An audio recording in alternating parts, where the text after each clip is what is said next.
그냥 정말 평범한 하루였고 포털 사이트 들어가 봤는데 법원이 조금 전에 구속영장을 발부했습니다. 어느 날 이 사람 이름이 왜 1등이지? 오빠가 범죄자가 되었다. 쪽팔리더라고요. 실패한 덕후 또는 망한 덕후. 약간 반성을 하고 계셨어요.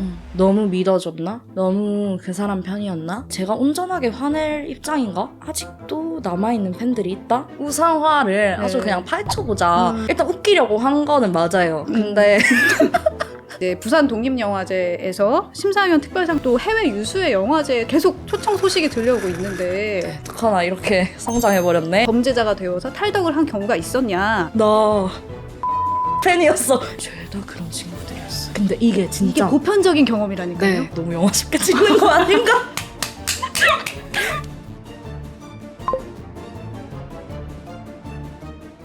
듣다 보면 똑똑해지는 라이프 듣동나. 안녕하세요. 저는 문화 콘텐츠를 담당하고 있는 김효은 기자입니다. 여러분, 나의 한 시절을 바쳐서 사랑했던 스타가 범죄자로 밝혀져서 탈덕을 한 경험 여러분 있으신가요? 네, 저는 있습니다만. 네. 이게 참 이런 일을 겪으면 분노와 어떤 수치심 그리고 울분이나 배신감 같은 거를 느끼게 되는데요. 그런 마음을 느껴본 적 있으신 여러분이라면 이 영화 꼭 보셔야 됩니다. 올해 하반기 최고 기대작인데요. 영화 성덕의 오세연 감독님을 오늘 만나보려고 하는데요. 여러분 모시기 전에 듣동나 유튜브 채널 구독과 좋아요 부탁드리고요. 바로 그러면 모셔보도록 하겠습니다. 안녕하세요. 성덕 감독 오세연입니다. 굉장히 열렬하게 10대 시절을 다 바쳐서 좋아했던 스타가 범죄자로 추락해버리고 그래서 이제 성공한 덕후였다는 이유로 실패한 덕후 또는 망한 덕후가 되어버린 제가 이제 저와 비슷한 경험을 한 친구들을 찾아 나서는 그런 블랙 코미디 다큐멘터리입니다. 저는 이제 시사로 영화를 먼저 봤는데요. 정말 뭐라고 해야 되지? 웃다가 울다가 막 화가 났다가 또 막 반성을 하게 됐다가 허탈했다가 막 여러 감정들이 진짜 휘몰아쳤거든요. 너무 잘 봤습니다. 감사합니다. 항상 약간 관객분들이 느끼시는 게 되게 다른데 저는 되게 궁금하더라고요. 근데 제가 확신할 수 있는 거는 진짜 크게 빵 터지는 게 10번이 넘어요. 그래요? 네, 이게 90분이니까 네네. 사실상 9분에 한 번씩 빵 터진다. 아, 네. 다행입니다. 네, 그 정도로 저는 정말 재밌게 여러 가지 감정들이 정말 휘몰아쳤는데 이제 9월 28일 날 극장 개봉, 대개봉을 앞두고 있습니다. 네. 제가 이제 이 인터뷰를 준비하려고 저희 팀원분들한테 여쭤봤어요. 저희 팀원들도 다 2030 세대거든요. 좋아하던 사람이 어떤 범죄자가 되어서 탈덕을 한 경우가 있었냐? 다 있다는 거예요. 그래서 저는 이거는 대한민국을 사는 우리 2030 세대라면은 보편적으로 경험할 수 있는 것들이다. 이제 특수한 경험이 아닌 것 같다. 그런 생각을 했고 그 부분을 정말 잘 찝어내셨다라는 생각이 들었어요. 사실 이게 2030 여성들이 공통적으로 가지고 있는 경험이기도 하지만 요즘에 들어서 생각할 때는 거의 1050? 그렇죠. 그 정도인가? 이런 생각도 막 들어요. 그 영화 얘기를 그러면 좀 해볼게요. 사실은 누군가의 성덕이라는 타이틀로 TV에도 출연을 하신 적이 있으셨어요. 그러니까 정말 최선을 다해서 덕질을 하셨다라는 생각이 드는데 저한테 이제 덕질이라고 하면 어떤 팍팍한 일상의 어떤 오아시스 같은 거거든요. 네. 근데 감독님한테 덕질은 무엇이었나요? 저한테도 일단 정말 마찬가지로 팍팍한 일상의 오아시스였어요. 지금의 제가 이렇게 말하면은 다들 믿지 않으실 수도 있는데 제가 정말 중학교 때는 공부밖에 몰랐어요. 진짜로. 왜냐면 일단 엄마가 핸드폰을 안 사주셨고 그래서 제가 친구들하고 연락을 할 수가 없었고 네. 그러다 보니까 집에 가면은 하는 게 언니랑 바둑 두고 오목 두고 닭싸움하고 레슬링하고 진짜 이게 진짜 99년생 중학생 일상인데 정말 그렇게 할 게 없었던 거예요. 그러다 보니까 진짜 이게 교과서랑 친구가 되더라고요. 야. 근데 이제 물론 재밌었어요, 공부도. 왜냐면 세상에 배울 게 참 많으니까. 근데 좀 지겹네. 이렇게 생각할 때쯤 누워서 TV 재방송을 보는데 딱 그분이 등장하신 거예요. 자유분방하게 무대를 휘저으면서 막 눈빛 쏘면서 막 난리가 났는데 약간 그 모습을 보면서 제가 약간 해방감을 느낀 것 같아요. 와, 저거지. 저게 사는 거지. 막 이런 생각하면서 그때부터 약간 되게 오랜만에 뭔가 재밌는 걸 찾은 거예요, 일단은. 그 사람 노래 듣고 그 사람 기다리는 거 그런 것들 자체가 너무 재밌어서 일단은 중독이 됐는데 어느 순간 뭔가 그런 행위 자체가 아니라 그 사람 자체에 제가 완전 빠져 있더라고요. 저한테도 너무 그 팍팍한 삶의 어떤 구원자 약간 이런 느낌이었어요. 시간이 점점 지나면서는 제가 그 사람의 팬이라는 자아 정체성이 되게 강하니까 이 사람을 욕보이지 말아야겠다. 나 이 사람한테 자랑스러운 팬이 돼야겠다. 이런 생각이 들어서 네. 더 열심히 살아야겠다는 생각을 막 하게 된 거예요. 그 굉장한 과몰입이죠. 잠시 놓았던 공부도 막 엄청 열심히 하고, 그러니까 나를 되게 좋은 방향으로 바꾸는 사람? 네. 그런 사람이었던 것 같아요. 정말 덕질의 어떤 순기능을 몸소 하셨네요. 네네. 안 그래도 최근에 친구들이 어떤 게임 같은 걸 하다가 어릴 때 가장 부모님 속썩였을 것 같은 사람 고르기 뭐 이런 걸 했어요. 근데 저라는 거예요. 친구들은 아직 영화를 안 봤는데 이제 제가 어릴 때 막 연예인 쫓아다니고 막 매체에서 다뤘던 빠순이들의 나쁜 습성 이런 것들을 생각하면서 제가 되게 속썩이는 애였을 거라고 생각을 했나 봐요. 전혀 아니거든요. 근데 덕질이라는 게 참 왜 이렇게 나쁘게 비춰졌지? 되게 좋은 건데? 그러니까 덕질을 하시는 분들이 어떤 거에 정말 깊게 심취할 수 있는 능력이 있는 사람들이고 몰입력이 있는 사람들이라고 생각하거든요. 사랑도 이유가? 해본 사람이 더 그렇죠. 깊게 사랑할 수 있고 네. 덕질하면서 뭔가를 최대한으로 열심히 하려면 어떻게 해야 하는지를 아는 사람들이기 때문에 다른 걸 할 때도 그만큼의 강도를 다해서 뭔가를 할 수 있는 그런 거 아닐까. 최선을 다해서 덕질을 하셨는데 그게 2019년이었죠. 남자 연예인들의 이른바 단톡방 사건이라고 하는 그러니까 불법 촬영 및 유포 사건이 밝혀진 게 이제 2019년이었는데 사실은 그 해를 전후해서 뭐 미투 운동부터 시작해서 여성폭력에 저항하는 목소리들이 많이 터져 나오기 시작했었고 그랬기 때문에 나의 우상이었던 사람이 폭력의 가해자였다라는 사실이 밝혀졌을 때 좀 충격이 크셨을 것 같다는 생각도 들어요. 그날이 좀 생생하게 아직도 계속 기억에 남는 것 같아요. 그냥 정말 평범한 어떤 하루였고 제가 새학기 개강한 지 얼마 안 됐을 때였거든요. 그때까지만 해도 이제 실시간 검색어라는 게 있었으니까 딱 이렇게 포털 사이트 들어가 봤는데 이 사람 이름이 왜 1등이지?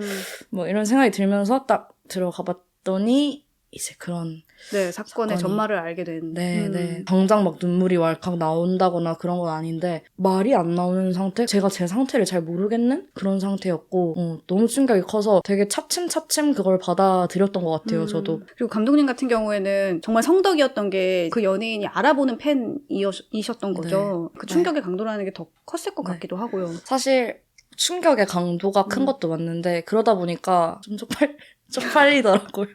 이제 꼭 그런 친구들 있잖아요. 뭔가 너무 친하다 보니까 제가 슬픈데도 그냥 웃기려고 하는 친구들. 몇 명이 저한테 다가와서 이렇게 또 놀리고 그러는 거예요. 이제 어쩔 거냐. 방송국 태우러 가자. 뭐 이런 얘기들 막 하는데 저는 이제 좀 웃기기도 하고 좀 너무 부끄럽기도 하고 근데 아직 뭔가 내 안에서 이 지금의 감정이 정리가 안 돼. 슬픈 거야? 화난 거야? 막 이렇게 그런 시간들이었죠. 일단 사실 뭐 쪽팔렸어요.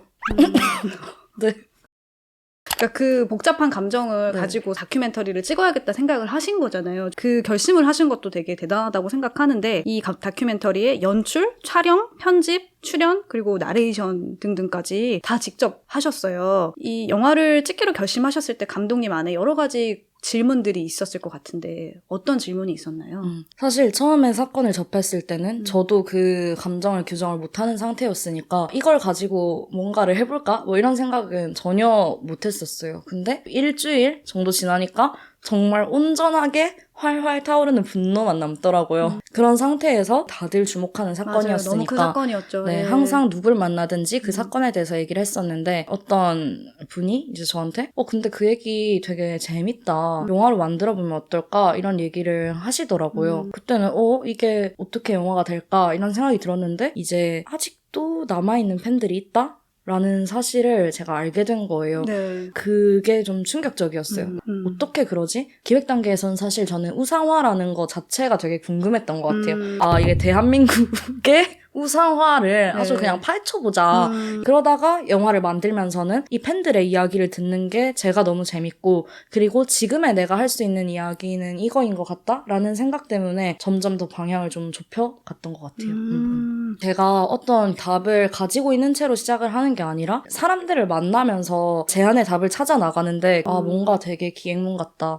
되게 여행 같다. 이런 생각? 사실 저희 영화에 인터뷰가 되게 많이 나오잖아요. 10명 이상이 나오는데 그 사람들이 하나하나의 어떤 정류장? 같은 느낌이 드는 거예요. 그러네요. 이기적인 시각으로 표현한 거긴 한데 저라는 어떤 캐릭터가 어떤 답을 향해 가기까지 거쳐가는 그런 정거장 이런 느낌이 좀 들더라고요. 너무 정확한 표현이신 것 같아요. 그래서 이제 10분 이상의 인터뷰를 만나셨고 비슷한 또래의 그리고 탈덕을 한 경험을 갖고 있는 분들 만나셨는데 어떻게 이렇게 진솔하게 솔직하게 가감 없이 이야기를 할 수 있을까 싶을 정도로 잘 하셨더라고요. 어떤 분들을 어떻게 섭외하셨는지도 궁금하고 어떤 질문들을 던지셨는지도 궁금하고요. 네. 일단 사실 인터뷰라는 거를 그 전에 본격적으로 해본 적이 없기도 했고 어떻게 이 영화에 출연해줄 사람을 구하지? 이런 생각을 하고 있던 중에 친구들한테 막 그런 고민 얘기를 많이 하잖아요. 내가 이런 영화를 이제 만들려고 한다 이런 얘기를 했는데 갑자기 네. 나 팬이었어 이런 얘기가 진짜로 나오는 네. 거예요. 이게 진짜 시트콤도 아니고 진짜 그냥 일상에서 그런 일들이 계속 네. 일어났어요. 그냥 누구한테 얘기해서 야 니도 혹시 누구 팬이었어? 하면은 나 누구 나는 또 누구 이런 식으로 그냥 정말 제 주변에 죄다 그런 친구들이었어요. 아니 근데 제 주변에도 그랬다니까요. 근데 이게 진짜 이게 보편적인 경험이라니까요. 네, 그래서 네. 처음엔 솔직히 저도 네. 그런 고민을 했어요. 아, 이거 너무 영화 쉽게 찍는 거 아닌가? 그게 그냥 결국에는 그냥 우리 사회를 보여주는 거구나. 말씀하셨듯이 우리 효은 기자님 주변에 있는 그런 상처받은 덕후들처럼 제 주변에도 그런 덕후들이 정말 많고 그런 거 자체가 그냥 이게 현실이구나 싶은 생각이 들어서 가까운 사람들 중에 이런 사람들이 많다는 거 자체도 되게 보여줄 만한 이야기겠다 이런 생각이 들어서 거의 99% 저의 친구들, 지인들이 저희 영화에 출연을 했습니다.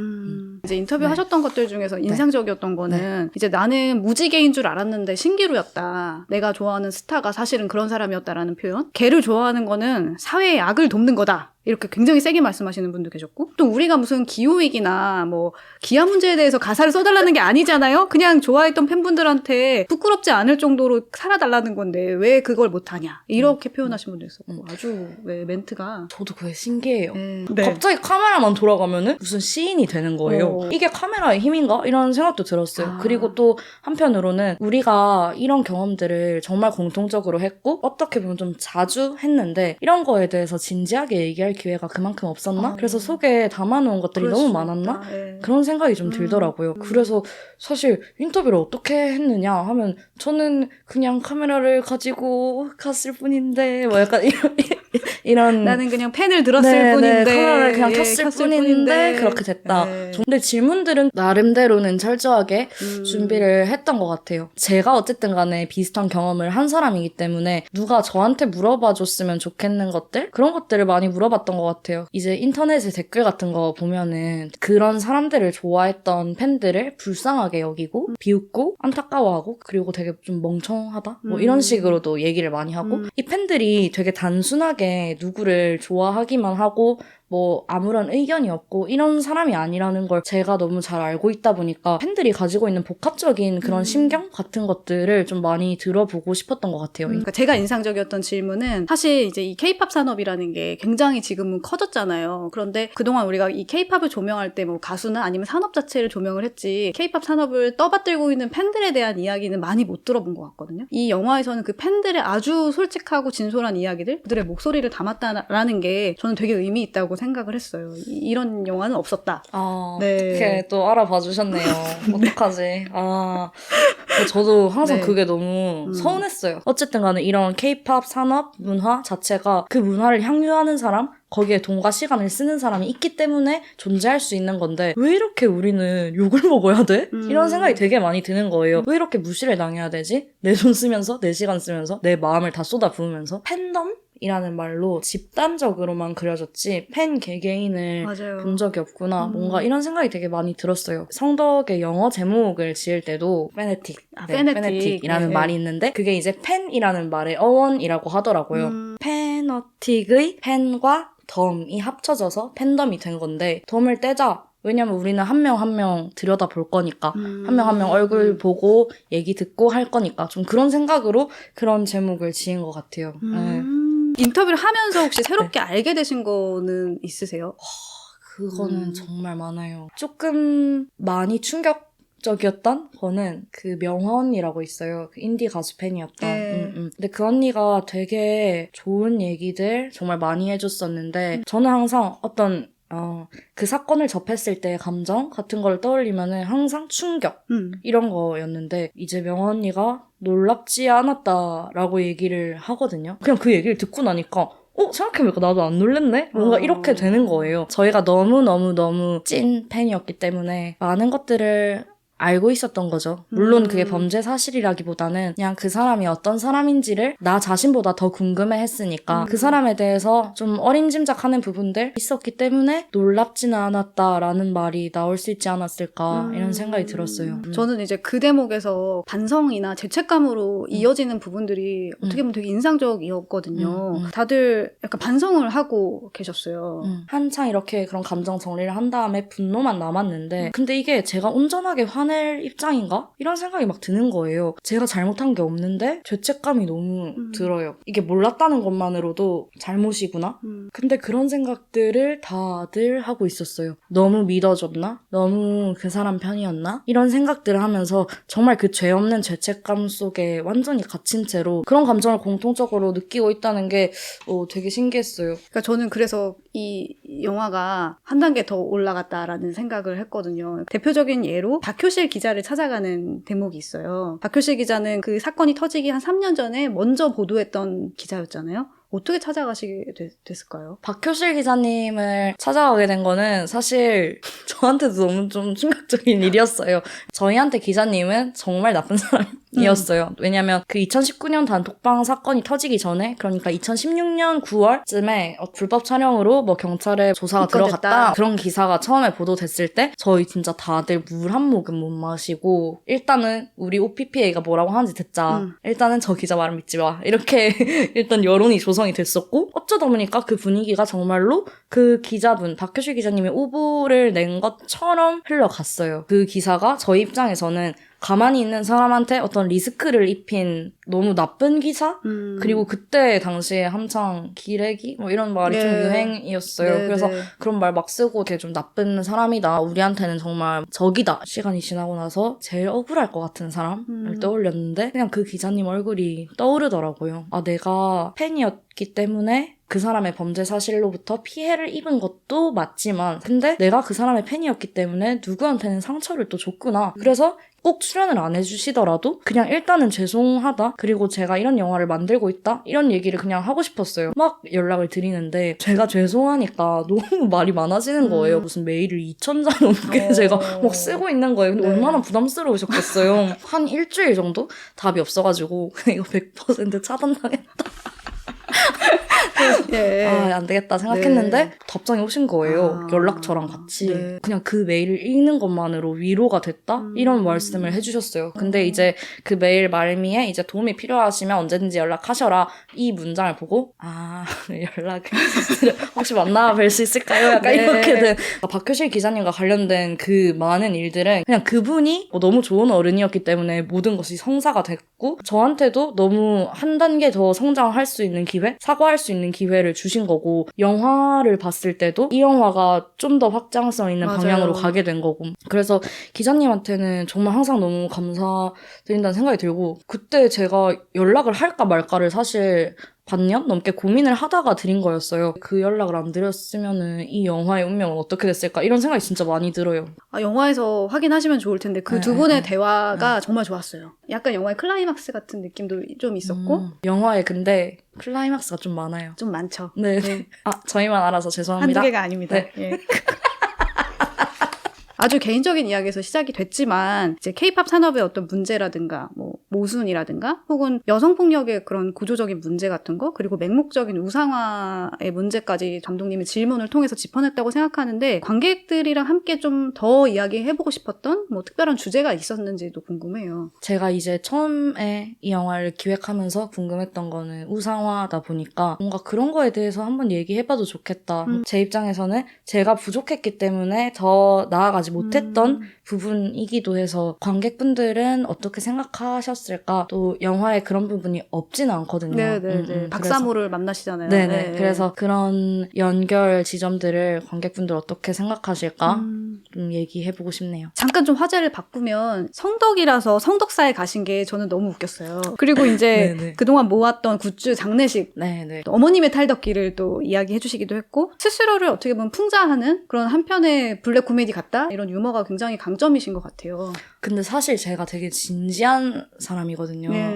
일단 웃기려고 한 거는 맞아요. 근데 근데 이 얘기를 하면서 축 처지고 싶지 않고 안 울고 싶더라고요. 우리가 이 사람들 덕후였다고 해서 왜 눈물까지 쏟아야 돼? 왜 울어야 돼? 너무 아깝다. 남은 우리가 앞으로 잘 살아야 되는데 재밌게 살면 좋겠다. 지금처럼 그냥 이 영화에 등장하는 어떤 웃긴 에피소드들처럼 그냥 웃으면서 그래서 일부러 웃기게 찍었습니다.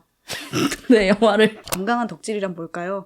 교과서적인 질문이긴 하지만 건강한 네, 덕질. 좋은 덕질. 어쨌든 그 사람보다 중요한 건 나다. 라는 거를 계속 인식할 수 있어야 건강한 덕질인 것 같아요. 나한테 중요한 거는 나여야 한다? 그래서 행복하려고 덕질하는 거고 나를 위해서 덕질하는 거다? 이거를 계속 알고 있다면 그게 좀 건강한 덕질 아닌가? 이런 생각이 들어요. 근데 또 덕질 시작하면 또 피폐해지죠. 막 네, 이거는 아마 보시는 분들이 각자의 대답을 갖고 있을 거라고 오, 생각해요. 네네네. 네. 마음이 좀 어떠세요? 이제 첫 데뷔작이시기도 하고. 예, 어떤 분들이 영화를 보러 오실까 또 어떤 말씀을 해주실까 이런 생각들이 막 들어서 네. 긴장도 많이 되고 사실 막 기분이 좀 좋아야 되는데 너무 걱정이 많이 돼요. 아. 예, 욕먹을까? 항상 근데 모든 감독들이 다 그런 것 같더라고요. 항상 이제 욕먹을까봐 네. 이제 막 몸살 걸리고 네네. 너무 걱정 안 네. 하셔도 돼요. 아, 네. 제가 조금 감독병이 있어가지고 그래서 약간 감독들이 하는 건 다 해야 돼서 아, 네네. 약간 그런 걱정도 조금 네네. 첫 영화다 보니까 또 더 긴장되시는 게 있을 것 같아요. 아, 네, 이런 말 해도 되나요? 약간 진지한 프로그램인데 아유, 그럼 그럼요. 너무 하셔도 코미디로 되죠. 가버렸나? 저희가 한 진지가 한 60 정도면 아, 한 네네. 40 정도는 또 육회 발랄 그런 게 좀 있어요. 네네. 아, 알겠습니다. 네, 작년에 이제 부산 독립영화제에서 심사위원 특별상도 받으시고 또 해외 유수의 영화제에 계속 초청 소식이 들려오고 있는데 네네. 어떠세요? 시작할 때는 뭔가 무대뽀로 그냥 정말 아무것도 모르는 상태에서 우당탕탕 어떤 날은 막 카메라는 들고 갔는데 SD카드를 안 가져가서 촬영을 못하고 그러니까 그만큼 제가 정신없고 네. 너무 그런 초짜 감독이었던 거예요. 갑자기 뭐 이탈리아에서 뭘 영화를 튼다고 하고 뭐 갑자기 뭐 런던? 막 이러고 여전히 약간 어안이 벙벙한 것 같아요. 약간 저희 집에서 약간 유행어가 있거든요. 네. 네가 왜 저한테 항상 예를 들어서 오늘도 듣동라 출연하게 됐어 이렇게 네. 저희 친언니한테 얘기했는데 점점점 네가 왜 이렇게 항상 그런 얘기들이 들려요. 근데 네. 저도 저한테 그렇게 항상 질문하거든요. 네가 왜 여기 아유. 항상 너무 감사하면서도 어떡하나 이렇게 성장해버렸네 약간 이런 느낌? 그렇습니다. 점점 적응이 되실 거예요. 네네. 제가 보니까 팬클럽이 생기셨다고요. 저희 팬클럽 이름이 또 웃깁니다. 네. 뭐죠? 오덕입니다. 오덕. 네. 성덕과 오덕. 네, 약간 네. 오성과 한음 같은 느낌. 그러네요. 아, 그런 식으로 또 마케팅실 하면 되겠다. 저희. 너무 빠르게 네. 커버렸네. 저는 사실 아직 개봉도 안 한 영화가 이렇게 팬클럽이 결성되고 자발적으로 그런 건 처음 봤거든요. 그것도 이제 팬분들이 직접 이름을 공모를 해주셨고 거기서 감독님이 또 픽을 한 거잖아요. 네. 그래서 얼마나 이 영화에 대한 기대감이 지금 부풀어 오르고 있는가를 네. 또 여기서 또 알 수 있는 대목이었던 것 같아요. 항상 내 품에 있다고 생각했던 영화인데 이제 남의 것이 되었나? 뭔가 이런 생각이 되게 들었어요. 저도. 이제 내보내주실 때가 됐네요. 네, 개봉과 네, 이제 함께. 보내야죠. 네, 네. 감독님께서는 2018 학번이세요. 한예종에서 그 영화과 지금 다니고 계신 거죠? 네. 네. 지금 휴학 중이세요? 지금 이제 다닌 지 한 일주일 정도 됐습니다. 따끈따끈한 다시 복학생. 네, 네, 네. 계속해서 이제 작품을 찍으실 것 같은데 지속적으로 관심을 갖고 있는 주제라든가 좋아하는 이야기? 또 궁금하고요. 일단은 제가 좋아하는 이야기 또는 흥미를 느끼는 이야기들이 항상 좀 모순적인 것들인 것 같아요. 내가 나랑 되게 모순되네. 그리고 사람과 사람 사이에서도 그런 모순들이 발생하고 또 사람이랑 사회 사이에서도 그런 모순이 발생하고 근데 그 모순들이 뭔가 저한테는 재미있었어요. 전 되게 조용한 영화를, 묵직한 영화를 만들고 싶었거든요. 성덕을 만들면서 유머의 중요성을 많이 깨달은 것 같아요. 앞으로도 계속 그런 유머 감각을 잃지 않는 영화를 만들면 좋겠다. 그러니까 약간 적성을 찾은 거죠. 네. 네. 아니, 발견입니다. 네. 한국 영화의 발견. 아, 감사합니다. 이제 드디어 관객들을 만나실 텐데 뭐 관객분들한테 하고 싶은 이야기가 있으시면 마지막으로 좀 부탁드릴게요. 네. 이렇게 대면으로 하는 인터뷰가 정말 오랜만이었거든요. 일단 저는 재밌었는데 괜찮으실지 그런 생각이 너무 재밌었어요. 좀 들었어요. 네. 그래서 유익하고. 아, 네. 그 진짜 사람과 사람이 만나서 대화하는 거는 참 즐거운 일이구나 이런 생각을 또 했고요. 또 이제 여러분 성덕 9월 28일에 개봉합니다. 많이 기다리셨죠? 아, 작년 10월 부산국제영화제 이후로 많은 분들이 성덕 도대체 언제 개봉하냐, 당장 정식 개봉해라, 강경한 발언들 많이 해주셨는데요. 이제 진짜 말씀을 하셔서 개봉을 합니다. 어쩌셔야겠어요. 극장으로 오셔야겠죠? 많이 와주시고요. 한 번 보고 두 번 보고 또 GV 있으면 또 보고 굿즈 주는 날 또 보고 많이 봐주세요, 여러분. 그리고 또 중요한 꿀팁 하나 말씀드려도 될까요? 네네네. 성덕이 개봉하는 9월 28일이 9월의 마지막 주 수요일입니다. 네. 문화가 있는 날이에요. 문화의 날. 예. 영화값이 정말 타이어보다 싸다. 9월 28일 개봉일에 가까운 극장에서 성덕을 꼭 찾아주세요. 네.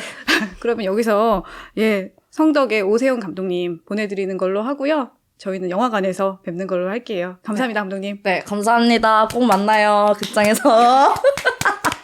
감사합니다. 네. 성덕 오세훈 감독님과 인터뷰 진행해봤는데요. 감독님께서 이 영화를 통해서 정말 많은 질문을 던져주셨습니다. 이제는 관객분들이 답을 해주실 차례가 아닐까 싶고요. 영화를 보고 나면은 각자가 하고 싶은 이야기들이 생기는 그런 영화예요. 그러니까 혹시 보셨다면 이 영상 밑에 댓글로 후기를 남겨주셔도 좋을 것 같습니다. 그러면 저희는 다음 방송으로 다시 돌아오도록 하겠습니다. 봐주셔서 감사합니다. 듣동나와 함께하는 시간, 우리가 더 똑똑해지는 시간.